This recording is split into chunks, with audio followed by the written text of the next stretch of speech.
اللہ الرحمن الرحیم والصلاۃ والسلام علی رسول الکریم وعلی آلہ وأہلہ اجمعین۔ معزز سامعین، میرے محترم بھائی بہن، دوست، احباب، بچے بچیاں، تمام اہل ایمان کو میری طرف سے سلام ہو۔ ہمارا نیا سال تو ہجری کے اعتبار سے ہوتا ہے تو وہ محرم ہو گیا ہے۔ ہر آنے والا سال ہماری زندگی کا بہت بڑا حصہ ہم سے چھین کے لے جاتا ہے اور ہم بے بس ہو کر اسے دیکھتے ہی رہ جاتے ہیں۔ دنیا کی ہر چیز پر ہم نے اپنے پہرے بٹھائے ہوئے ہیں، لیکن وقت اور زندگی جو سب سے قیمتی سرمایہ ہے، روزانہ ہم سے گردش دوران، سورج اور چاند کی گردش، دن اور رات کا ہیر اور پھیر، کہ ہماری زندگی ہم سے چراتا چلا جاتا ہے۔ اللہ کا غیبی نظام ہماری زندگی سے ٹائم کو، وقت کو گھٹاتا چلا جاتا ہے، یہاں تک کہ ہر آنے والی وہ موت کو گلے لگا کر اللہ کے پاس پہنچ جاتا ہے۔ تو نئے سال کے حوالے سے دو باتیں کرنی تھی۔ واقعہ کربلا کے حوالے سے تو میرے کلپ کافی چل رہے ہیں۔ ایک حدیث پہلے سناؤں گا، اس کے بعد 2 حدیثیں اور بس۔ میرے نبی نے ارشاد فرمایا کہ علموا اولادکم القرآن ومحبتی ومحبت اہل بیتی او کما قال۔ میرے نبی نے فرمایا کہ اپنی اولاد کو 3 چیزیں سکھاؤ۔ ایک قرآن سکھاؤ، کہ قرآن زندگی گزارنے کا طریقہ بتاتا ہے۔ میڈیکل سائنس ہو یا انجینئرنگ سائنس ہو یا کائنات کا کوئی بھی علم ہو، وہ انسان بننا نہیں سکھاتا۔ اناٹومی پڑھ کے ڈاکٹر بن جائے گا، انسان بننے کے لیے قرآن پڑھنا پڑے گا، سیکھنا پڑے گا۔ تاجر، سیاستدان، زمیندار، بادشاہ، بیگم، ملکہ، رانی، فقیرن فقیر، امیرن امیر، سب اس چیز کے محتاج ہیں کہ زندگی کیسے گزارنی ہے، اچھی زندگی جس پر اللہ بھی راضی ہو اور ہم بھی سکون سے رہیں، وہ قرآن ہے۔ کہ قرآن ان ھذا القرآن یہدی للتی ہی اقوم، یہ دعویٰ صرف قرآن کا ہے۔ میرا اللہ فرماتا ہے کہ صرف قرآن ہی ہے جو تمہیں صحیح زندگی گزارنے کا طریقہ بتاتا ہے۔ ہمارے گھروں کی زندگی انتشار کا شکار ہے۔ شادی ہوتے ہی طلاقیں ہو رہی ہیں، طلاقوں کی ریشو بڑھ رہی ہے کہ والدین اپنے بچے بچیوں پر صرف پڑھائی پڑھائی پڑھائی، اور ہمارے پاکستان میں پڑھائی تو ہے نہیں، صرف کاروبار ہے۔ تو بچے بچیوں کو پتہ ہی نہیں ہوتا جب شادی ہوتی ہے کہ زندگی کیسے گزارنی ہے۔ ایسے والدین کو بھی نہیں پتہ ہوتا کہ ہم نے اپنی اولاد کو کس بنیاد پہ کھڑا کرنا ہے۔ تو قرآن وہ زندگی بتاتا ہے جس پر چل کر ہر بڑا چھوٹا، بڑی چھوٹی خوشگوار زندگی گزار سکتے ہیں۔ تو آپ نے فرمایا کہ اپنی اولاد کو قرآن سکھاؤ۔ دوسرا فرمایا وہ محبت، اور میری محبت سکھاؤ، کہ آپ نے فرمایا لن یؤمن احدکم حتی اکون احب الیہ من الناس وولدہ ووالدہ اجمعین۔ آپ نے فرمایا کہ اگر تم چاہتے ہو کہ تمہارا ایمان مکمل ہو تو میری محبت اپنی ذات سے، اپنے والدین سے، اپنی اولاد سے اور پوری دنیا کے انسانوں سے مجھے سب سے زیادہ پیار دو گے تو تمہارا ایمان مکمل ہوگا۔ تو اللہ کے نبی کی محبت کے بغیر ایمان کامل ہو نہیں سکتا۔ اب محبت کا کیا پیمانہ ہے، کیا معیار ہے؟ ایک ہم نے بنائے ہوئے ہیں، مختلف معیار بنائے ہوئے ہیں عشق رسول کے، محبت رسول کے، لیکن میں وہ معیار بتاؤں گا جو نہ میرا بتایا ہوا نہ کسی اور کا، وہ میرے نبی کا بتایا ہوا ہے کہ اللہ کے رسول سے پیار کرنے والے ہوتے کون ہیں۔ تو آپ وضو فرما رہے تھے، صحابہ آپ کے وضو کا پانی نیچے سے یوں بک بھر بھر کے کوئی پی رہا ہے، کوئی منہ تے لا رہا ہے، کوئی ہتھاں تے، کوئی سینے تے۔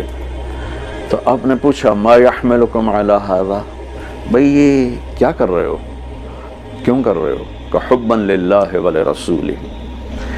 تو صحابہ نے عرض کی یا رسول اللہ، آپ اور آپ کے رب کی محبت میں کر رہے ہیں۔ سبحان اللہ۔ تو ہم نے فرمایا کہ میں تمہیں بتاتا ہوں کہ مجھ سے محبت کرنے والا اور اللہ سے محبت کرنے والا کون ہے۔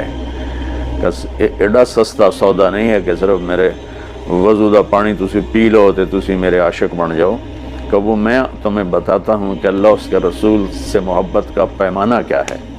وہ پیمانہ ہے کہ اگر تم اس پر پورے اتر گئے تو دو طرفہ کام ہو جائے گا، تم اللہ رسول سے پیار کرو گے، اللہ رسول تم سے پیار کریں گے۔ تو ہم نے فرمایا فَلْيَصْدُقِ الْحَدِيثَ إِذَا حَدَّثَ، جو مجھ سے اور میرے رب سے پیار کرتا ہے اس کی پہلی نشانی یہ ہے کہ وہ ہمیشہ سچ بولتا ہے، کبھی جھوٹ نہیں بولتا۔ اس پیمانے پہ پاکستان کے 22 کروڑ انسانوں کو تولو تو چند ہزار ہی نکلیں گے، ورنہ میرے ملک پہ جھوٹ کی لعنت چھائی ہوئی ہے۔ فَلْيُؤَدِّ الْأَمَانَةَ إِذَا تُؤْمِنَ، جو مجھ سے اور میرے اللہ سے پیار کرتا ہے وہ کبھی کسی کو دھوکہ نہیں دیتا، ہمیشہ دیانتداری سے کام کرتا ہے، دیانتداری سے ہر ڈیل کرتا ہے۔ اس پر تولیں تو پورے پاکستان کے بازار، تجارت، سیاست، ذمہ دارہ، لین دین دھوکہ ہی دھوکہ ہے، فراڈ ہی فراڈ ہے۔ اس میں بھی چند سو ہی نکلیں گے جن کو اللہ رسول کے محبت کی گارنٹی ملے گی۔ تیسرا فرمایا فَلْيُحْسِنْ جِوَارَ مَنْ جَاوَرَهُ، جو اللہ اس کے رسول سے پیار کرتا ہے وہ ہمیشہ پڑوسیوں کے ساتھ اچھا سلوک کرتا ہے، چاہے وہ مسلم ہوں نان مسلم ہوں، چاہے وہ اپنے ہوں غیر ہوں، اچھے لگتے ہوں برے لگتے ہوں، وہ ہمیں برا سمجھتے ہوں، لیکن اللہ اس کے رسول سے پیار کرنے والے کی تیسری نشانی یہ ہے کہ وہ اپنے پڑوسیوں کے ساتھ اچھا سلوک کرتا ہے۔ یک طرفہ وہ تا کر دے نہیں، اسی کیوں کریے، انہوں سانو کدی سلام نہیں کیتا، اسی کیوں سلام کریے، وہ سانو کدی پچھڑ نہیں آئے، اسی کیوں پچھڑ جاویے۔ یہ عشق رسول کے دعوے دار تو ہو سکتے ہیں، اللہ کی بارگاہ میں ان کی کوئی گارنٹی نہیں ہے، یہ خارج ہیں۔ یہ بھی ہمارا سارا معاشرہ میں دیکھتا ہوں تو انتقامی معاشرہ ہے۔ ہمارے علاقے کی مثال ہے جی، قدمہ دے قدم ہون دن، کیا مطلب کہ جو ہمیں پوچھنے آئے گا ہم بھی پوچھنے جائیں گے، جو ہمیں سلام کرے گا ہم بھی سلام کریں گے، جو نہیں کرے گا تو ایسا کیوں کریے۔ یہ میرے ملک کے اخلاق یہ ہیں، اور میرے نبی فرما رہے ہیں کہ مجھ سے محبت کی تیسری نشانی یہ ہے کہ وہ یک طرفہ ہو کر اپنے پڑوسیوں کے ساتھ اچھا سلوک کرتا ہے۔ تو اس حوالے سے نیا سال شروع ہو رہا ہے، ہم قرآن سیکھیں، اللہ کے نبی کی محبت سیکھیں۔ تیسری چیز فرمائی وَمَحَبَّتَ أَهْلِ بَيْتِ، اور اپنی اولاد کو میرے اہل بیت کی محبت سکھاؤ۔ سبحان اللہ، اس کے بغیر نہ ایمان مکمل ہے، نہ زندگی مکمل ہے، نہ راستہ طے ہوگا۔ کہ آپ نے فرمایا غدیر خم کے موقع پر جب آپ حج سے واپس تشریف لا رہے تھے کہ میں تم میں دو بڑی بھاری چیزیں چھوڑ کے جا رہا ہوں، اگر ان کو مضبوطی سے پکڑ کے رکھو گے تو کبھی گمراہ نہیں ہوگے اور مجھ سے عامل ہوگے۔ خلاصہ کے طور پر ایک میری کتاب اور ایک میرے اہل بیت۔ تو ہم نے قرآن کے ساتھ بھی ناانصافی کی ہے اور اہل بیت کے ساتھ بھی ناانصافی کی ہے۔ درد سے کہہ رہا ہوں یہ بات، میں فرقہ واریت سے بالا تر ہو کر یہ بات کر رہا ہوں کہ ہمیں اگر ان کے گھرانے سے پیار نہیں ہے تو وہ کیا ایمان ہے اور کیسا ایمان ہے۔ تو اللہ اس کے رسول نے جو محبت کی نشانی بتائی ہے وہ بھی میں نے بتا دی، اور جو اللہ کے نبی فرما رہے ہیں کہ 3 کام اپنی اولاد کو سکھاؤ، قرآن، میری محبت، میرے اہل بیت کی محبت۔ تو آؤ بھائی ہم اپنے ملک کے لیے بھی ایک اچھے پاکستانی بنیں، سچ بول کے، دیانتداری، محبت، ایثار، وفا، صحیح تولنا، صحیح بولنا، اور ماں باپ کی خدمت، بیوی کے ساتھ اچھا سلوک، اولاد کے ساتھ محبت۔ یہ سارے وہ چیپٹر ہیں جو اس وقت بالکل ادھورے پڑے ہوئے ہیں۔ اور صرف نماز پڑھ لینا اور حج عمرے پہ زور لگا دینا بہت اچھی بات ہے، میں کسی نیکی کی قدر نہیں گھٹانا چاہتا، لیکن اور بھی دکھ ہیں زمانے میں محبت کے سوا، راحتیں اور بھی ہیں وصل کی راحت کے سوا۔ اسلام تو ایک زندگی ہے، یہ تو چند مختصر عبادات پوری زندگی پر تو نہیں ہے نا۔ اس لیے میری فریاد سنو اللہ کے واسطے، علماء سے بھی کہتا ہوں، خطیبوں سے بھی کہتا ہوں، اپنا مسلک پیش نہ کرو، اسلام پیش کرو۔ اسلام ایسی خوبصورت زندگی ہے کہ اس کا خریدار آپ کو ہر انسان بنے گا۔ آپ سن لیں گے تو آپ کا احسان ہوگا، آپ کر لیں گے تو آپ کی دنیا بھی بنے گی، آخرت بھی بنے گی، ورنہ فقیرانہ آئے صدا کر چلے، میاں خوش رہو ہم دعا کر چلے۔